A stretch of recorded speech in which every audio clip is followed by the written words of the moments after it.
Assalamualaikum warahmatullahi wabarakatuh. Nah, kali ini saya akan menjelaskan tentang apa itu sistem bus. Sistem bus ini adalah suatu interkoneksi dalam komputer. Tujuan penjelasan ini adalah mempelajari tentang sistem interkoneksi bus, elemen perancangan bus, dan contoh bus. Baiklah, tanpa berlama-lama lagi, langsung saja kita masuk ke dalam penjelasannya. Nah, baik, kita sudah masuk ke dalam modulnya ini, yaitu modul ke-8 sistem organisasi komputer ya. Yaitu judulnya adalah sistem bus. Tujuannya adalah mempelajari tentang sistem interkoneksi bus, elemen perancangan bus, dan contoh bus. Baik, di sini kita bisa lihat ada pengertian tentang sistem bus, yaitu adalah bus merupakan lintasan komunikasi yang menghubungkan dua atau lebih komponen komputer. Sistem bus adalah penghubung bagi keseluruhan komponen komputer dalam menjalankan tugasnya. Struktur interkoneksi merupakan kumpulan lintasan atau saluran berbagai modul rancangan. Struktur interkoneksi sangat bergantung pada jenis dan karakteristik pertukaran datanya. Nah, berarti dari penjelasan ini kita dapat simpulkan bahwa sistem bus ini adalah suatu interkoneksi. Jadi dia menghubungkan dari komputer satu ke komputer lain, atau dari komponen komputer yang lain atau ke komponen komputer yang lain. Contohnya misalnya kita dari keyboard misalnya ke tampilan ya kan, ke layar. Nah, saat kita pencet A itu keyboard ini mengirimkan sinyal ke motherboard dan ke layar. Jadi terciptalah tulisan A di layar itu. Nah, contoh singkatnya seperti itu tentang sistem bus. Dia saling berhubungan. Nah, baik, di sini kita bisa lihat tentang gambar satu. Di sini ada bagannya ya. Nah, setiap memori itu, setiap komponen dia membaca, menulis, mengalamatkan dan data. Yang hasilnya itu adalah data. Nah, itu adalah bagannya ya. Dari jenis pertukaran data yang diperlukan modul-modul komputer, maka struktur interkoneksi harus mendukung perpindahan data seperti. Berarti perpindahan data yang dibutuhkan dari sistem bus ini memiliki syarat-syarat, atau bukan syarat-syarat sih sebetulnya. Ini seperti contoh. Nah, satu itu dari memori ke CPU. CPU melakukan pembacaan data maupun instruksi dari memori. Nah, berarti dia ada suatu hubungan dari memori ke CPU ya. CPU melakukan pembacaan, berarti dia masuk ke dalam tadi, misalnya CPU, dia masuk ke dalam read. Nah, ya kan? Dari memori. Kedua, CPU ke memori. CPU melakukan penyimpanan atau penulisan data ke memori. Nah, setelah dia mengambil misalnya data dari memori kan, setelah dibacanya maupun instruksi dari memori, setelah itu CPU melakukan penyimpanan atau penulisan data ke memori. Berarti ditulis ulang ke memori secara program. Nah, yang ketiga itu I atau O ke CPU. CPU membaca data dari peripheral melalui modul I/O, ya kan? Keempat, CPU ke I/O. CPU mengirimkan data ke perangkat peripheral melalui modul I/O. Kelima, I/O ke memori atau dari memori digunakan pada sistem DMA. Nah, dari sini kita bisa dapat simpulnya bahwa sebuah komponen-komponen yang ada di komputer itu saling berhubungan. Misalnya kan, yang tadi kan, misalnya kita mau masukkan data. Nah, data itu pertama kali masuk ke memori. Nah, setelah sudah masuk ke memori, CPU melakukan pembacaan. Nah, dibacanya data apa yang masuk ke dalam memori ini, instruksi apa yang ada di memori ini. Nah, setelah dibaca dari CPU ini melakukan penyimpanan atau penulisan data ke memori. Berarti ditulis kembali dia. Setelah disimpannya, dia tulis kembali ke memori. Nah, setelah itu I/O ke CPU. CPU membaca data dari peripheral melalui modul I/O. Nah, CPU ke I/O, CPU mengirimkan data perangkat peripheral melalui modul I/O. Nah, seterusnya seperti itu. Berarti di dalam komputer ini saling berhubungan dia. Kita masuk yang kedua, ini interkoneksi bus. Sebuah bus biasanya terdiri atas beberapa saluran. Sebagian contoh bus data terdiri atas 8 saluran. Sehingga dalam satu waktu dapat mentransfer data 8 bit. Secara umum fungsi saluran bus dikategorikan dalam 3 bagian, yaitu saluran data atau data bus, saluran alamat atau address bus, saluran kontrol atau control bus. Nah, kita masuk ke pengertian dari saluran data. Kita bisa lihat di sini bahwa ada pengertiannya di sini, lintasan bagi perpindahan data antar modul. Secara kolektif, lintasan ini disebut bus data. Umumnya jumlah saluran terkait dengan panjang word, misalnya 8, 16, 32 saluran tujuan. Agar mentransfer word dalam sekali waktu, jumlah saluran dalam bus data dikatakan lebar bus dengan satuan bit, misal lebar bus 16 bit. Yang kedua, saluran alamat atau address bus digunakan untuk menspesifikasi sumber dan tujuan data pada bus data. Digunakan untuk mengirim alamat Word pada memori yang akan diakses CPU. Digunakan untuk saluran alamat perangkat modul komputer saat CPU mengakses suatu modul. Semua peralatan yang terhubung dengan sistem komputer agar dapat diakses harus memiliki alamat. Contohnya mengakses port, maka port IO harus memiliki alamat hardware-nya. Nah, jadi di sini ya kan kita bisa ambil penjabarannya di saluran alamat ini. Berarti setiap misalnya kita mau mengakses apa nih? Misalnya mengakses port ya kan. Misalnya RAM lah bisa dibilang. Bukan RAM sih, CPU ya kan. CPU mau mengakses ke port itu misalnya port USB. Nah, CPU ini harus mempunyai alamat atau port ini harus memiliki alamat. Misalnya kita hubungkan ke keyboard eksternal ya kan. Nah, keyboard eksternal ini mempunyai alamat supaya dia bisa dibaca oleh CPU. Jadi seperti itu dia. Kita lanjut ketiga, saluran kontrol atau kontrol bus digunakan untuk mengontrol bus data, bus alamat dan seluruh modul yang ada. Karena bus data dan bus alamat digunakan oleh semua komponen, maka diperlukan suatu mekanisme kerja yang dikontrol melalui bus kontrol ini. Sinyal-sinyal kontrol terdiri atas sinyal pewaktu dan sinyal-sinyal perintah. Nah, berarti saluran kontrol ini dia yang mengkontrol semua perintah-perintah atau sinyal-sinyal dari CPU itu. Nah, baik, ini bisa kita lihat dari pola interkoneksi bus ya kan. Nah, di sini sudah kita lihat ada CPU, memori, IO dan IO. Nah, yang disebut bus itu adalah ini dia, jalur-jalurnya ini, interkoneksinya. Nah, untuk penjelasan tentang pola interaksi bus ini saya sudah buat catatan tadi tentang interkoneksi bus. Bukan ini. Nah, struktur interkoneksi. Saluran interkoneksi data terdiri dari 3 komponen utama. Yang ketiga komponen tersebut dihubungkan oleh bus sistem. Adapun ketiga komponen tersebut adalah memori. Nah, di sini kita bisa lihat. Di sini ada memori, baru setelah itu modul IO. Nah, modul IO itu ini, baru setelah itu CPU.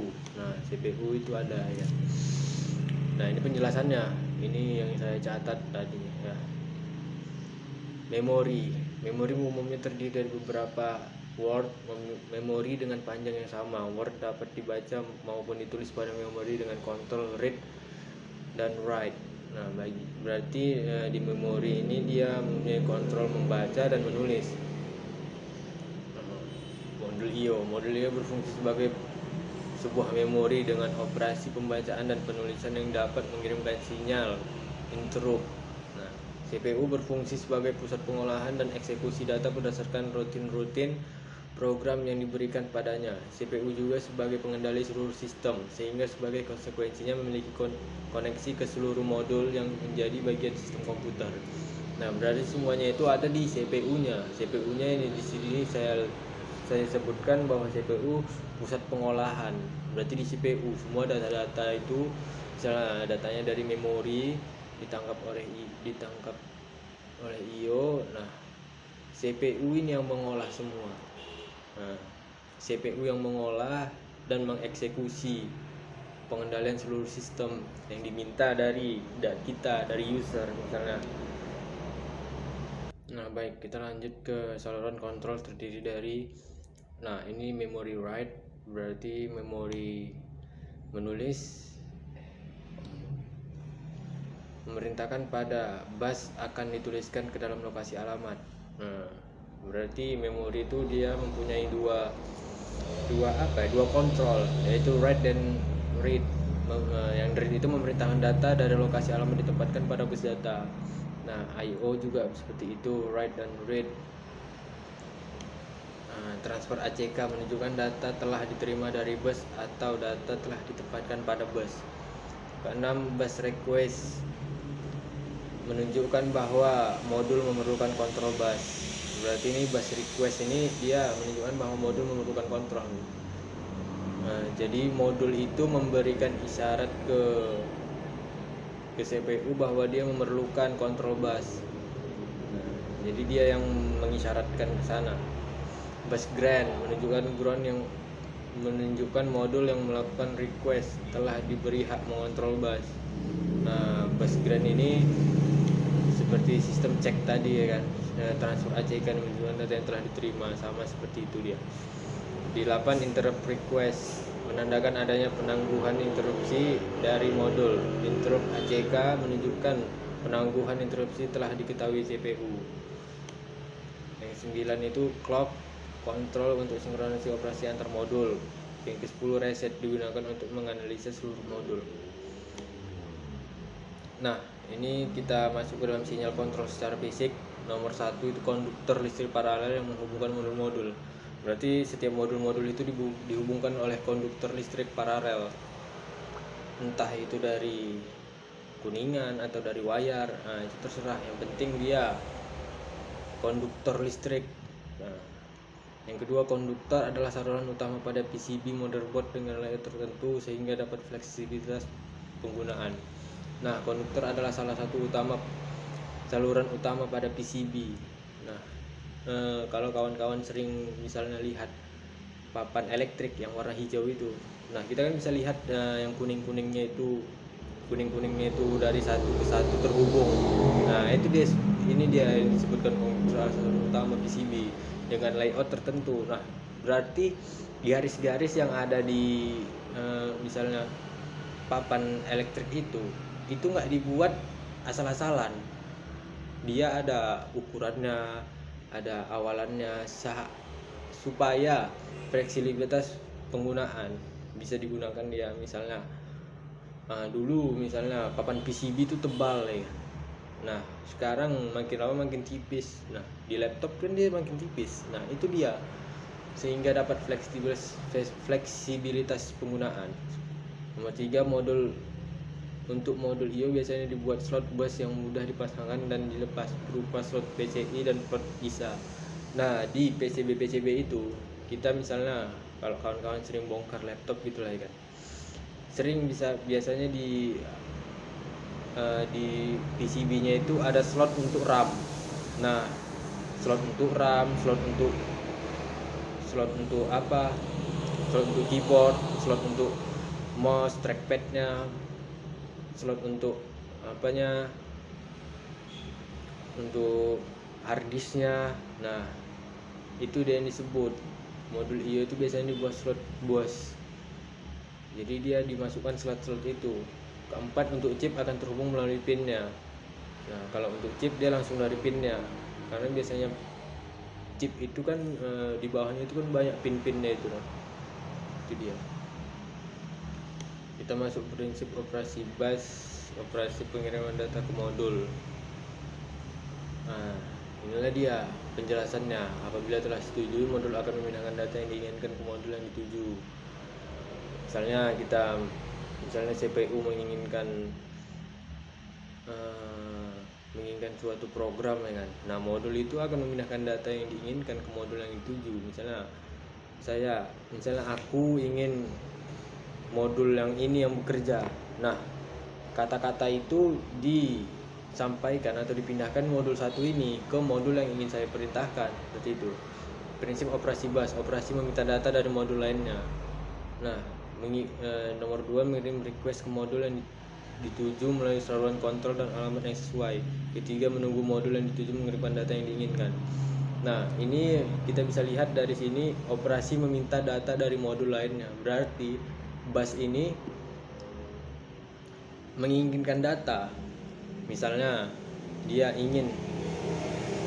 kekurangan data ini, jadi dia menginginkan data dari ini istilah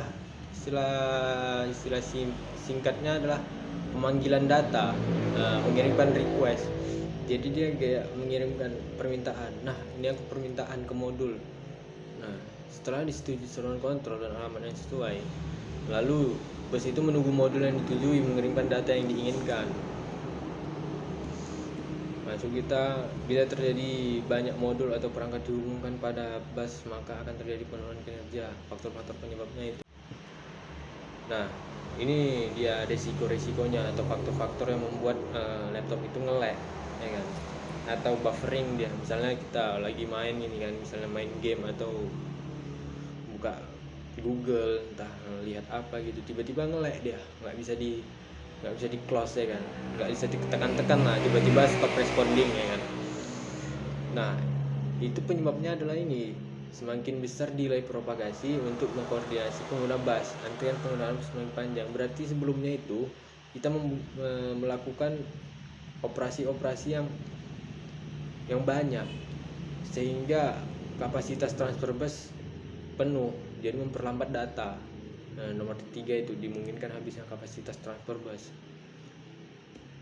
Nah, kita masuk ke arsitektur bus jamak. 1. Prosesor. Cache, memori dan memori utama terletak pada bus terdiri pada level tertinggi karena modul-modul tersebut memiliki karakteristik pertukaran data yang tinggi. 2. Pada arsitektur kinerja tinggi, modul-modul I/O diklasifikasi menjadi 2, memerlukan transfer data berkecepatan tinggi, memerlukan transfer data berkecepatan rendah. Modul dengan transfer data berkecepatan tinggi disambungkan dengan bus berkecepatan tinggi pula.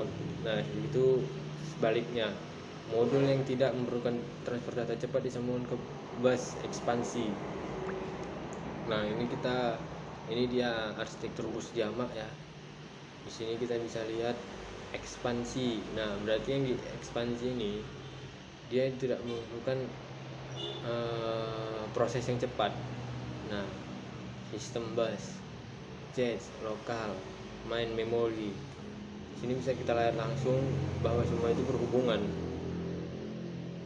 Nah, di sini dia adalah keuntungan hierarki bus jamak kinerja tinggi. Bus berkecepatan tinggi lebih terintegritas dengan prosesor. 2. Perubahan pada arsitektur prosesor tidak begitu mempengaruhi kinerja bagus. Perubahan pada arsitektur prosesor tidak begitu mempengaruhi kinerja bus.